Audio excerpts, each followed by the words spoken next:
ডানকুনি পুরসভার 10 নম্বর ওয়ার্ডের তৃণমূল কংগ্রেস কমিটির পক্ষ থেকে আজকে রক্তদান শিবির হচ্ছে। এই যে রাজা রামমোহন কমিউনিটি হল, সেখানে রক্তদান শিবির হচ্ছে। আমরা দেখতে পাচ্ছি সেখানে বিভিন্ন ওয়ার্ডের কাউন্সিলর এবং বিভিন্ন যারা তৃণমূল নেতৃত্ব তারা এই মুহূর্তে উপস্থিত হয়েছে। প্রত্যেকেই যারা রক্তদান করেছে তাদেরকে সাধুবাদ জানাচ্ছেন এবং যারা বক্তব্য রাখতে গিয়ে বলছেন যে যেমন এই রক্তদান শিবিরের মাধ্যমে কোনো রক্তের কোনো ভেদাভেদ নেই, রক্তের রং লাল, ধর্ম বর্ণ নির্বিশেষে প্রত্যেকের কিন্তু রক্তের প্রয়োজন হলে রক্ত কাজে লাগে। ঠিক সেই রকমই কিন্তু দেখা যাচ্ছে সাম্প্রতিক যে ঘটনা কাশ্মীরে ঘটেছে সেটাকে নিয়ে কিন্তু বিশেষ কোনো রাজনৈতিক দল এবং কেউ কেউ যারা একসময় তৃণমূল কংগ্রেসে ছিলেন ডানকুনিতে, তারা এখন বিজেপিতে গিয়ে একটা বিভাজন সৃষ্টি করতে চাইছে। তা নিয়ে কিন্তু আজকে ডানকুনি শহরের তৃণমূল কংগ্রেসের সভাপতি প্রকাশ রাহা থেকে শুরু করে যুব সভাপতি কবিরুল আলম তারা কিন্তু সরব হয়েছে। যাদের রক্তের প্রয়োজন আর কি বিভিন্ন কারণে তারা রক্তটা পাবে, রক্তের যোগানটা স্বাভাবিক থাকবে। আমাদের মুখ্যমন্ত্রী বারবার ওই জন্য বলেছেন, দলকে বলেছেন, বিভিন্ন ক্লাব সংগঠনকে বলেছেন যে রক্তদানটা করতে হবে নিয়মিতভাবে। সেই হিসেবে এই প্রোগ্রাম প্রতি বছরই হয়, এবছরও জয়শ্রীদির নেতৃত্বে এই প্রোগ্রামটা হচ্ছে। এই প্রোগ্রামের আমি সাফল্য কামনা করি এবং ইতিমধ্যে অনেক ব্যক্তি রক্ত দিয়েছেন এবং এই রক্তদান শিবির হাউজিংয়ে প্রতি বছরের মতো এবছরও সফল হবে বলেই আমি মনে করি। মঞ্চে বলছিলেন যে এই রক্তের যেমন কোনো বর্ণ হয় না, ধর্ম হয় না, কিন্তু দেখা যাচ্ছে আপনাদের দল থেকে বেরিয়ে কেউ কেউ বিভাজন সৃষ্টি করছে। দেখুন, আমি আবার বলি যে যে ঘটনা ঘটেছে আমাদের দেশের ওপর যে আঘাত এসেছে, একটা জায়গার একটা রাষ্ট্রের জঙ্গি সংগঠন এই কাজটা করেছে। তা কাজেই জঙ্গিরা যে কাজ করে সেটা কোনো মানুষের কাজ নয়। আমি মনে করি জঙ্গিদের কোনো ধর্ম হয় না, বর্ণ হয় না, জাতি হয় না। জঙ্গিরা জঙ্গি, তারা আমাদের কাছে ঘৃণ্য। তারা যারা আমাদের দেশের ওপরে আঘাত আনে, দেশের ওপরে যারা অত্যাচার করে, দেশের নাগরিককে যারা নৃশংসভাবে খুন করে, তারা আমাদের শত্রু। তাদের বিনষ্ট করতে হবে এবং এর জন্যে আমরা পক্ষে থাকি, বিপক্ষে থাকি। আমাদের দল সর্বতোভাবে কেন্দ্রীয় সরকারকে সমর্থন করেছে, অবিলম্বে এই ব্যবস্থা নিতে হবে। আমাদের সেনাপতিও বলেছেন, অভিষেক বন্দ্যোপাধ্যায়, যে জায়গাটা ভারতবর্ষের কাশ্মীরকে, যে জায়গাটা পাকিস্তান দখল করে রেখেছে, সেই জায়গাটাকে দখল মুক্ত করতে হবে এবং দখল মুক্ত করে আমাদের প্রমাণ করতে হবে যে ভারতবর্ষ তার সংহতি, তার ঐক্য অটুট রয়েছে। বিচ্ছিন্নতাবাদের বিরুদ্ধে ভারতবাসীর, সমস্ত ভারতবাসী এক।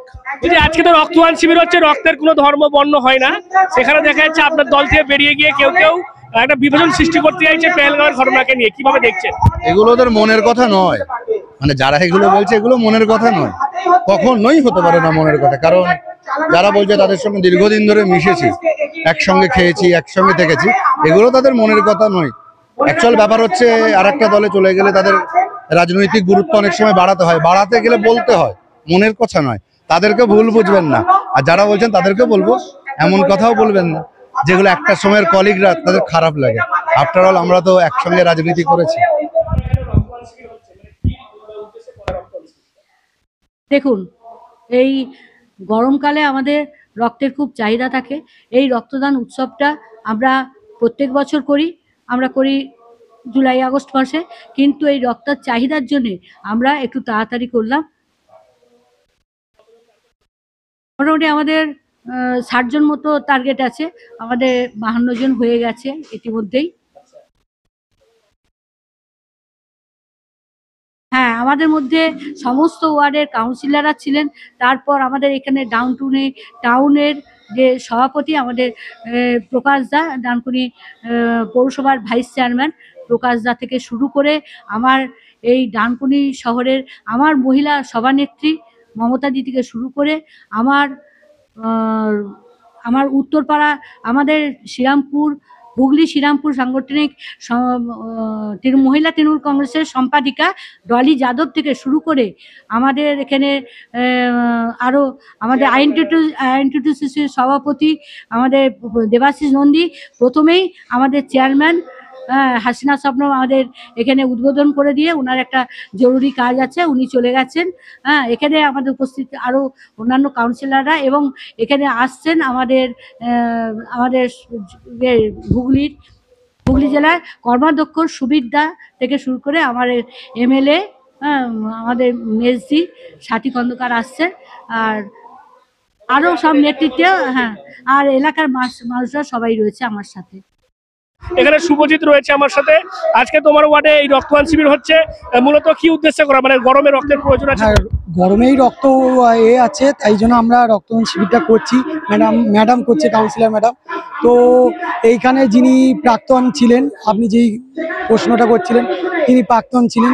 তিনি আজকে ফেসবুকে বিভিন্ন জায়গায় সোশ্যাল মিডিয়াতে বিভিন্ন জাতপাত নিয়ে মন্তব্য করছেন। আমাদের এই রক্তে আজকে আপনি কুসুমদি বললেন যে রক্তের কোনো ধর্ম হয় না, হিন্দু মুসলিমদের রক্ত নেয়, মুসলিম হিন্দুদের, যখন দরকার সবাই সবার পাশে থাকবে। আমরা একটা পরিবার, পশ্চিমবঙ্গের বাঙালিরা একটা পরিবারের মধ্যে আছে। আর ধর্ম নিয়ে কোনো রাজনীতি হয় না, এটা তো আমাদের ধর্মীয় নয়, এটা তো আমাদের মনুষ্যত্ব।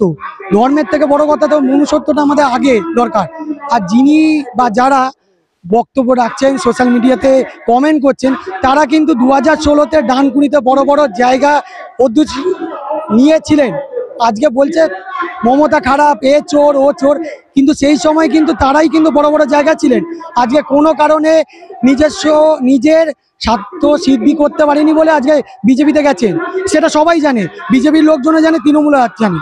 আপনারা যা বক্তব্য রাখবেন, লিখবেন, সেটা যেন ভবিষ্যতে আপনারা ফেরার জায়গাটা না থাকে, এই রকম করবেন না। এমন বক্তব্য রাখবেন যেন ফেরার জায়গাটা থাকে। জাতপাত নিয়ে একটু দেখে শুনে লিখুন, সবাই জানে, সব জানে, একটু দেখে শুনে লিখুন।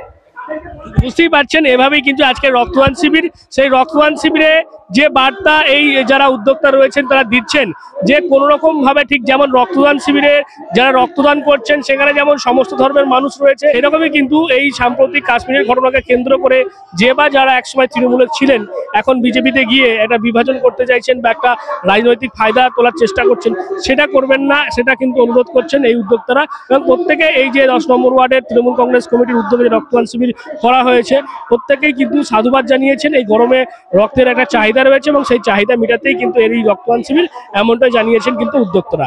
আপনারা কি বলবেন এই বিষয় নিয়ে অবশ্যই কমেন্ট করেন কমেন্ট বক্সে। এরকম আরো খবর পেতে নজর রাখবেন ডিএনএন বাংলায়। ডিএনএন বাংলা, সবার মনে সবার ফোনে।